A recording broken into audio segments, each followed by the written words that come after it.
नमस्कार मित्रांनो, मी सुशील गव्हाणे आपलं पुन्हा एकदा आपल्या स्वप्नपूर्ती नामक YouTube चॅनलवर स्वागत करतो. गेल्या वेळेस आपण ट्रायंगल नावाचं एक लेक्चर घेतलं. त्यात ट्रायंगल म्हणजे काय, ट्रायंगलचे कंपोनंट, ट्रायंगलचे सगळेच्या सगळे 6 प्रकार, जे 3 साइडवरून पडत होते, 3 अँगलवरून पडत होते.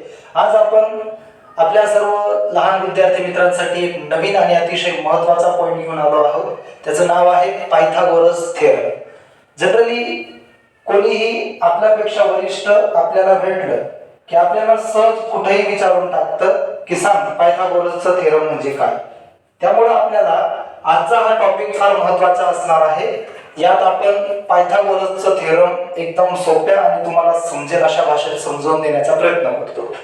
जनरली बघा, ट्रायंगलचे आपण जे 6 प्रकार बघितले, इक्विलॅटरल ट्रायंगल, आयसोस्केलेन ट्रायंगल आणि स्केलेन ट्रायंगल. आणि पलीकडचे 3 प्रकार कुठले होते, acute angle, right angle triangle आणि ऑब्ट्यूस अँगल. त्यापैकी असं समजायचं की पायथागोरसचा आवडता ट्रायंगल होता राईट अँगल ट्रायंगल. पायथागोरसचा आवडता ट्रायंगल होता राईट अँगल ट्रायंगल. म्हणजे पायथागोरसने जे पण काम केलं ते सगळं राईट अँगल ट्रायंगलवर केलेलं आहे. पायथागोरसचं सगळं काम राईट अँगल ट्रायंगलवर असणार आहे. बघा इकडे लक्ष द्या, तुमच्या समोर एक ट्रायंगल काढलेला आहे आणि मागच्या लेक्चरला मी सांगितलेलं हे साइन काय इंडिकेट करतं, तर हे साइन इंडिकेट करणार आहे 90 डिग्री. मग आपल्या पुढे उभा असलेला हा जो एक ट्रायंगल आहे तो 90 डिग्रीचा म्हणजे राईट अँगल ट्रायंगल आहे.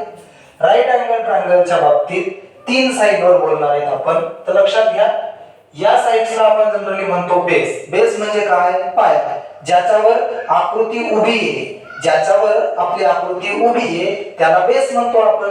जर समजा इथून मी BC नावाची सेगमेंट, BC नावाची लाईन काढून घेतली तर आपला ट्रायंगल जमिनीवर पडून जाईल. त्यामुळे हा झाला आपल्या ट्रायंगलचा बेस. आणि हाईट काय आहे, AB ही झाली हाईट. आपल्याला जर कोणी सांगितलं की चला आज तुझी उंची मोजायची आहे, तुझी हाईट मोजायची आहे, तर आपण खुर्चीवर बसून हाईट मोजू देऊ का, नाही. तर आपण हाईट मोजण्यासाठी शक्य होईल तितकं स्ट्रेट उभं राहण्याचा प्रयत्न करू. मग या ठिकाणी या आकृतीमध्ये शक्य होईल तितकी स्ट्रेट लाईन कुठली आहे, तर AB नावाची लाईन स्ट्रेट आहे म्हणून तिला आपण म्हणतोय हाईट. ओके, हाईट आणि बेस क्लिअर झाल्यानंतर दोघांना जोडणारी जी लाईन असते तिला आपण म्हणतो हायपोटेनियस. दोघांना जोडणारी लाईन म्हणजे हायपोटेनियस. याचा अर्थ राईट अँगल ट्रायंगलला ज्या 3 साइड्स असतात त्या 3 साइड्स रिस्पेक्टिव्हली हाईट असते, बेस असते आणि हायपोटेनियस असते. हाईट आणि बेस, हायपोटेनियस आता बऱ्यापैकी तुम्हाला समजलं असेल. चला या डायग्राम मध्ये निरीक्षण करून आपल्याला हा चार्ट भरायचा आहे. हा चार्ट जर भरता आला तर आपल्याला हाईट, बेस आणि हायपोटेनियस ओळखणं सोपं गेलंय.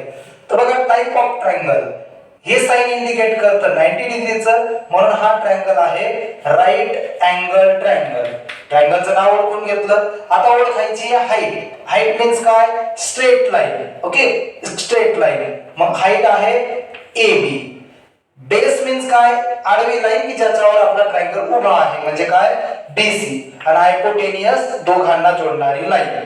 ओके, जर आपल्याला राईट अँगल ट्रायंगलची हाईट, हायपोटेनियस आणि बेस ओळखता आले तर आपण थेरम कडे जायला काही अडचण नाही.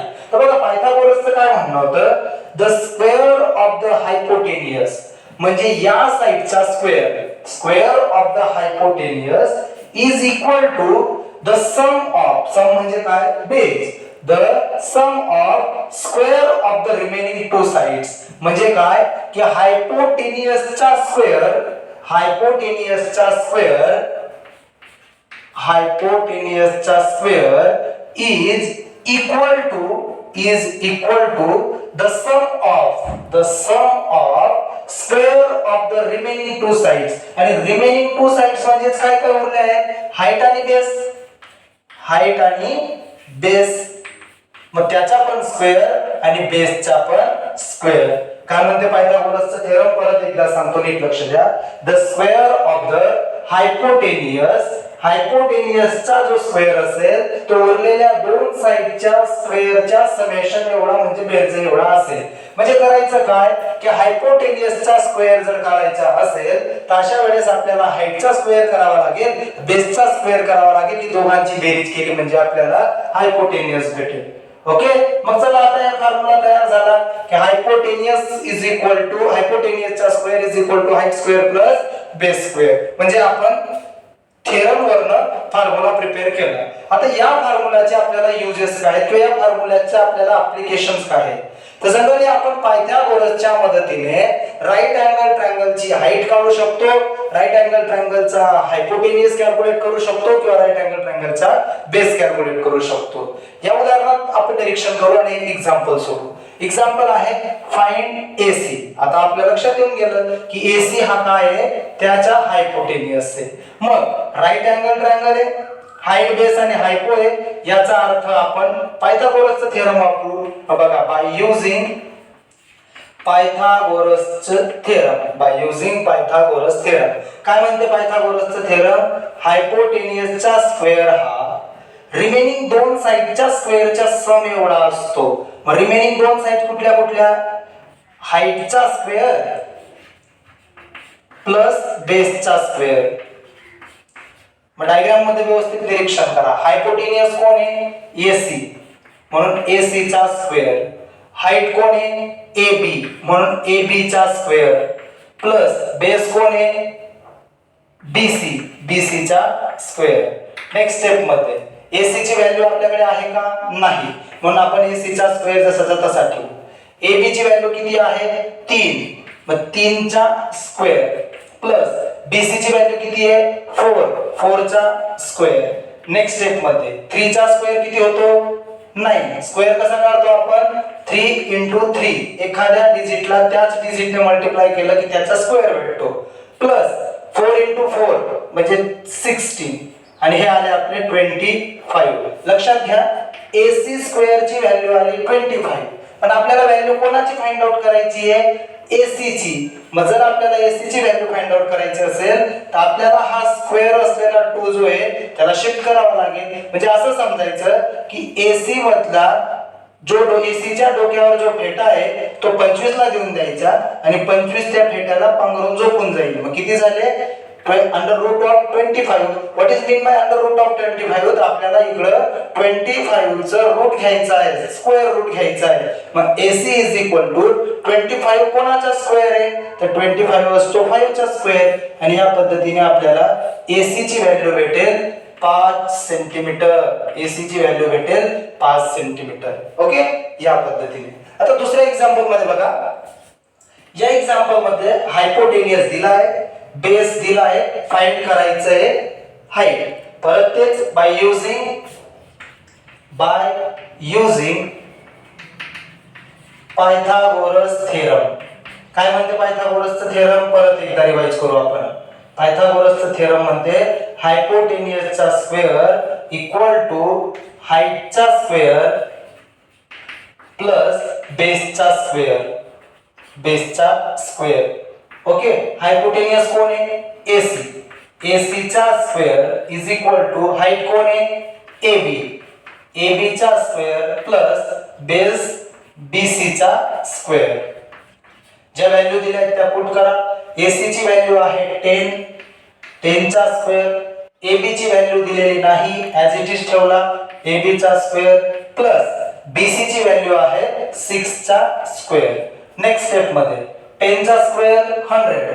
10 चा स्क्वेअर 100. आता 10 चा स्क्वेअर 100 कसा आला, तर 10 ला 10 ने मल्टिप्लाय करायचं आणि AB जसाचा तसा AB स्क्वेअर प्लस 6 चा स्क्वेअर 36. ओके, आता अशी कंडिशन आहे, बरोबर. यात काय करायचं, अंक एका बाजूला आणि लेटर जे आहे ते एका बाजूला, किंवा आपल्याला ज्याची व्हॅल्यू काढायची असते ना, एक सोप्या भाषेत सांगतो, गणितामध्ये ज्याची व्हॅल्यू काढायची असेल ना त्याला एकटा पाडायचा.